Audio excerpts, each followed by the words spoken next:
What if the story you've been told for 3,000 years is not the truth at all?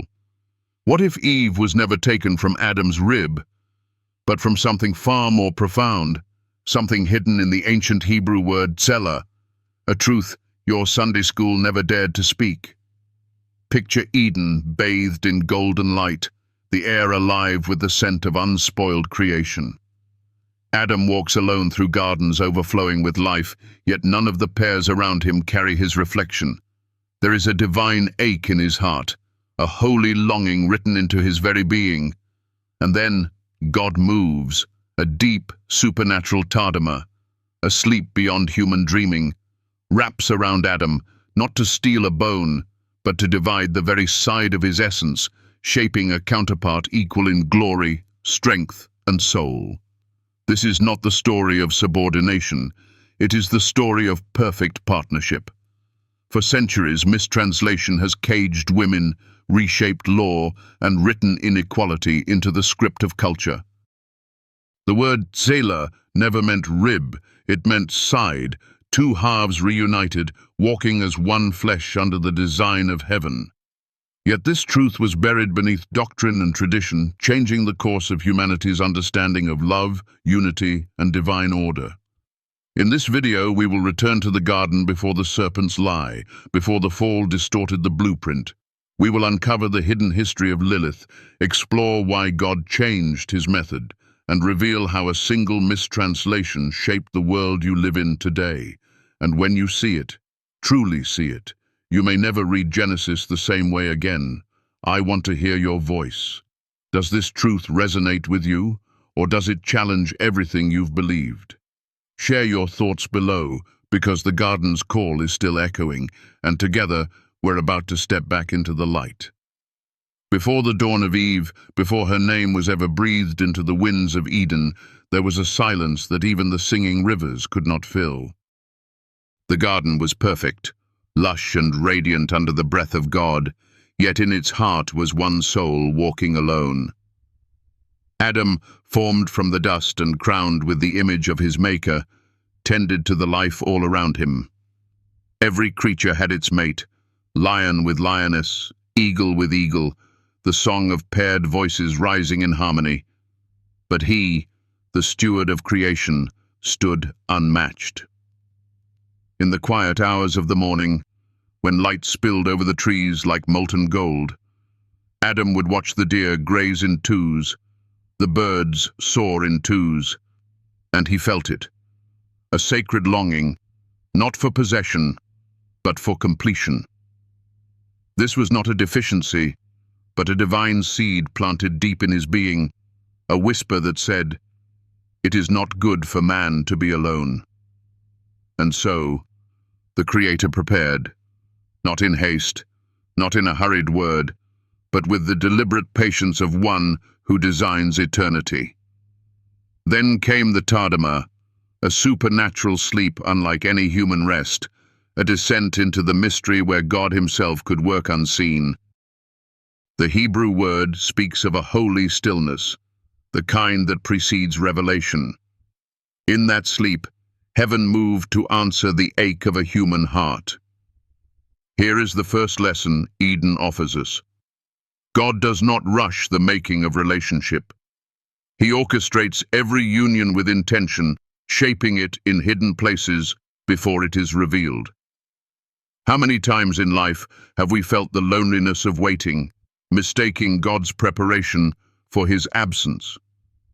Yet in the unseen, he is crafting something that will fit us, not halfway, not partially, but wholly. And before that moment came, there was another story, one almost lost to time. The story of Lilith, whispered in the shadows of ancient Jewish tradition, traces found in the alphabet of Ben Sira, in the layers of the Talmud. She was said to be Adam's first counterpart, made not from his side, not from his rib, but from the same dust. Equal in origin, identical in essence, she stood before him as his mirror. But the mirror did not bring peace, it brought friction. The legends tell of their clash, a struggle for dominance where neither would yield, where both sought to lead, to be first, and so the union dissolved. Lilith departed, her name carried into folklore as both warning and mystery. But this is where truth must be spoken. Lilith's story is not part of the canonical scripture. It is a fragment of tradition, not the bedrock of Genesis. Yet its lesson is powerful.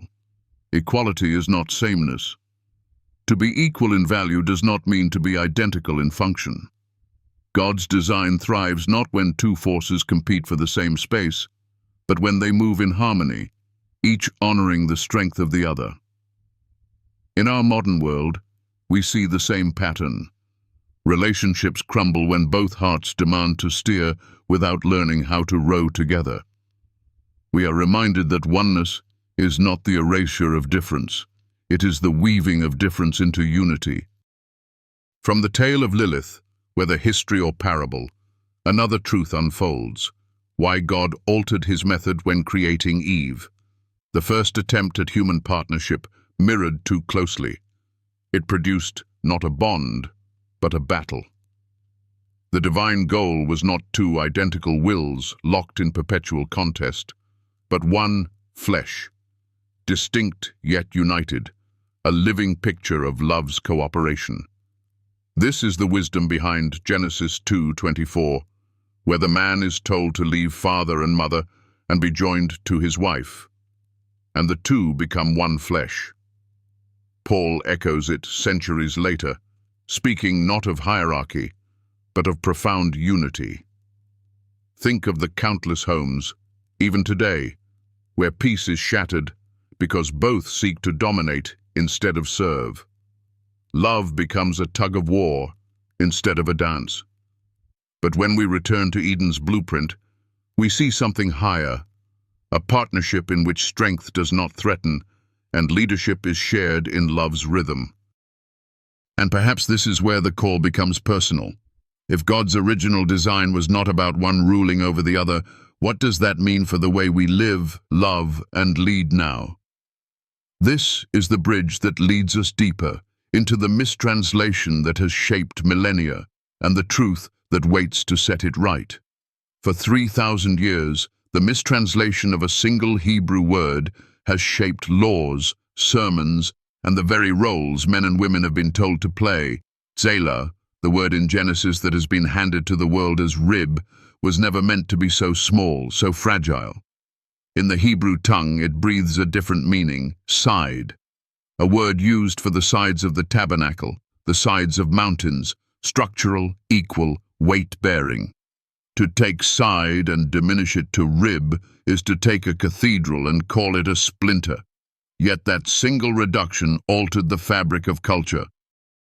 It painted woman as an afterthought, an accessory, a fragment pulled from a man's frame rather than an equal half of humanity's whole.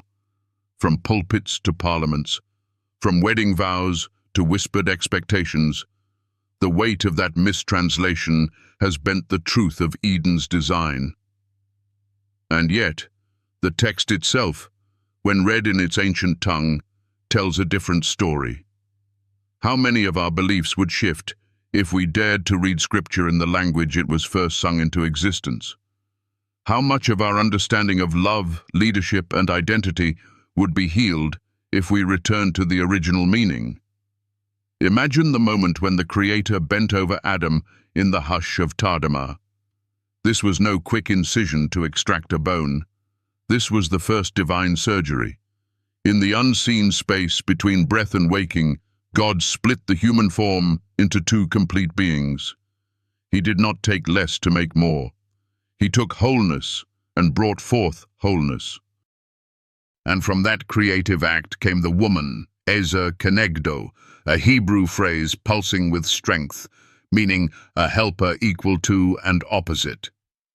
Not a servant to stand behind, not a ruler to stand over, but a counterpart to stand beside. The same term, Ezer, is used of God himself when he comes to rescue his people. This is not a title of weakness, it is a title of power, of one who steps into the gap when the battle is fierce. In this light, Eve is not the lesser half. She is the other side of the human soul. Even science whispers its agreement. In every cell, DNA divides to create life, not by subtraction, but by multiplication. In every heartbeat, two chambers work together to keep the body alive. God wove this truth into the fabric of our very biology, a living parable of partnership. When Adam awoke, his eyes did not fall on a shadow or a servant. They fell on someone who carried the same breath of God, the same light in her gaze. In that instant, his voice broke the stillness. This one, bone of my bones and flesh of my flesh. The Hebrew word zot, this one, bursts with recognition, as if his soul had been waiting for the missing piece to step into the frame. It was not mere poetry, it was physical truth. The substance of her was his, and the substance of him was hers. He saw not just her form, but his reflection, his completion. And here lies a truth many have forgotten. Love's deepest joy is not found in possession, but in recognition. To look at another and see the echo of your own essence is to understand why Eden was called paradise. The first meeting between man and woman was not the beginning of hierarchy. It was the reunion of what had been separated, the sealing of a covenant older than the fall. If we could return to that moment, not with our feet, but with our hearts, we might remember what it means to walk side by side in the design of God. And as we carry this forward, the next step is to see how that side by side was never meant to be symbolic. It was meant to be the foundation of every relationship built in his image. The Creator did not place man above woman, nor woman beneath man. He set them side by side. The Hebrew Tzela, the side, tells us this positioning was intentional, a design woven into the very beginning.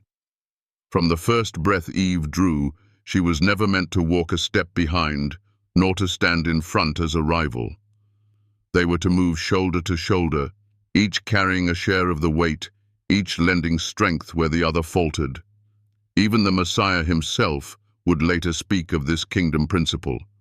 Whoever wants to be great among you must be your servant. Mark chapter 10:43. Greatness is not domination, it is service.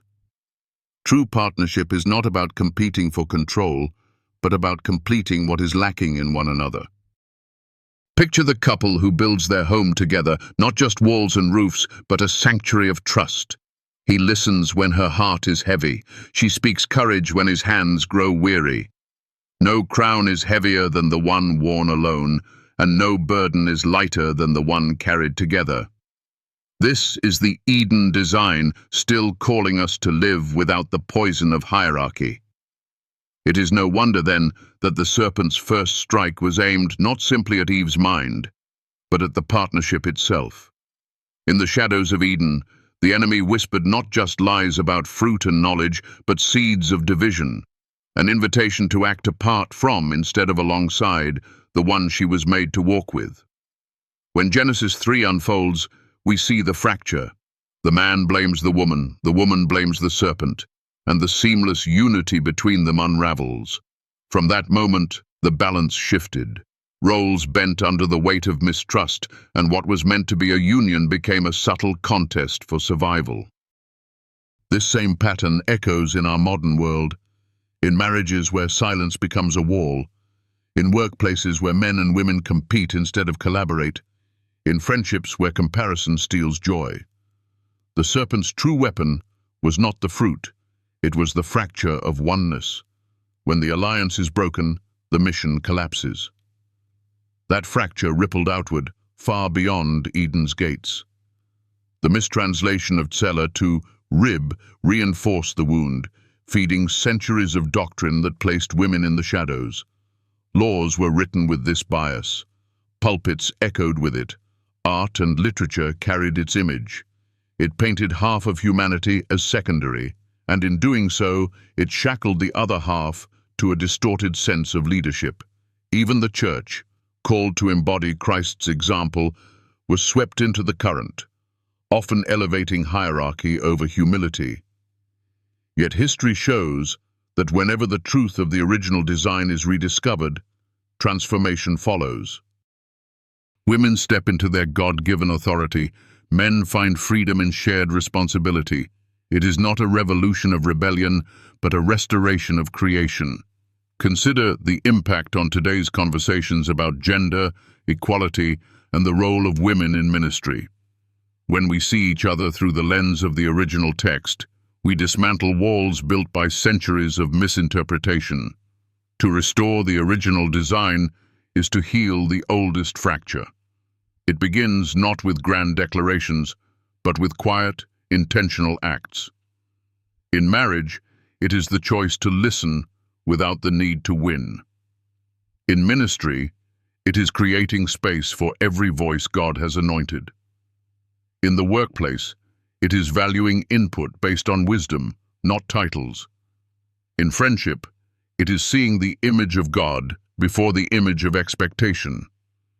Adam and Eve, before the fall, walked without fear of who led and who followed. They simply walked together. The call now is the same, to become again two halves reunited, moving as one in purpose and in spirit. The garden still calls, not as a memory of what we lost, but as a vision of what we can regain. The path back is not paved with nostalgia, but with obedience to the truth God spoke from the beginning. It is not good for the man to be alone. And when we answer that truth, we step once more into the harmony of side by side. And so we return to the garden, not the one drawn in children's books, not the one flattened by centuries of misinterpretation, but the living, breathing Eden God dreamed into being. Can you feel it? The air is pure, as if every breath carries both life and truth. Light dances on the leaves like liquid gold. The sound of water is gentle, a river singing as it winds between trees heavy with fruit. And there, side by side, walk the man and the woman, not bound by fear, not chained by the lie of hierarchy, but moving in harmony, each a reflection of the other's divine worth. Adam glances at Eve, not as possession, not as subordinate, but as the other half of his very being. And she meets his gaze with the knowing of one who was never an afterthought, but a co-beginning. The fracture of mistranslation has no power here. Tzela is not a rib. She is his side, his equal, his partner, his mirror. This is the truth that has been buried beneath the dust of 3,000 years, that God's first blueprint for human relationship was not dominance, but unity, not command, but communion. And when you see it, when it clicks into place inside you, it is like the snapping of old chains. You realize the lie was never just about Eve, it was about the image of God itself, for in the man and the woman together, side by side, we see his fullness revealed. The serpent feared this. That is why his venom was aimed at their togetherness, because when a man and a woman stand as God intended, they become a fortress hell cannot breach. This is why your relationships, your marriage, your friendships, your ministry partnerships come under attack. The enemy is still trying to twist side into rib, still trying to plant suspicion where God planted trust, still trying to turn allies into adversaries. But the moment you reclaim the original design, you begin to undo the curse. And perhaps you feel it now, deep inside, the ache to see this in your own life. Maybe you have been living in the shadow of someone else's definition, bending under the weight of roles God never assigned. Maybe you have looked at your partner and seen a competitor instead of a companion. Maybe you've been taught to lead with dominance or to follow with resignation. But hear this, the garden's call is not for the perfect, it is for the willing. God is not waiting for you to master equality in your own strength. He is inviting you to walk with him, step by step, back toward his original pattern. It starts in the heart, choosing to listen more than you speak, to serve more than you demand, to see the divine image before you see the differences. It is the courage to believe that partnership is stronger than power, that unity is more dangerous to hell than control will ever be. And when we begin to live this way, the ripple is unstoppable. Imagine communities where men and women work in the flow of mutual respect, where churches release the gifts of all without fear, where homes are havens because authority is shared, not fought over. Imagine the impact on the next generation, growing up without the poison of less than in their blood, but with the unshakable certainty that God formed them to walk side by side. It is more than marriage advice. It is kingdom warfare. It is restoration in motion. Every step we take back toward the side is a step that shakes the ground under the serpent's coils. If this truth has stirred something in you, if the thought of Eden as it was meant to be has ignited a hunger in your spirit, don't let it fade when the screen goes dark. Let it live in the way you speak to the people you love tonight. Let it change how you pray for the ones God has given you. Let it challenge you to heal the fractures you've accepted as normal. And I want to hear from you. What part of this truth struck your heart the most? Was it the power of Tzela, the equality in Ezer Kenegdo, or the thought of the serpent's real target? Share it below, because your words might be the light someone else needs to find their way back to Eden. If you feel this message has brought life to your spirit, or helped you see light in the middle of dark days, I invite you to pour a little of that light back into this work. Every ounce of encouragement, every spark of energy you give fuels the next step in bringing these truths to more hearts. Whether it's by engaging here, by sharing this with someone who needs it, or by adding your voice in the comments, know this: your presence here matters more than you can imagine. It tells me you believe in a world where we return to God's design, where men and women walk in the same rhythm, side by side, without fear, without the shadow of the rib. So as you leave this moment, carry the vision of Eden with you. Carry the image of Adam and Eve as they truly were, two halves of one whole, complete only when together. Carry it into your conversations, into your prayers, into the way you raise your children, into the way you lead and serve. For the garden still calls, not from the past, but from the heart of God, pulling us toward a future where the fracture is healed and the side is restored. And until the day we walk in that place again, may we live as if we are already there. Would you like me to also craft a shorter, highly charged, comment bait version of this conclusion that's designed to spike engagement right after the video ends? That could make this ending even more magnetic for YouTube retention and discussion.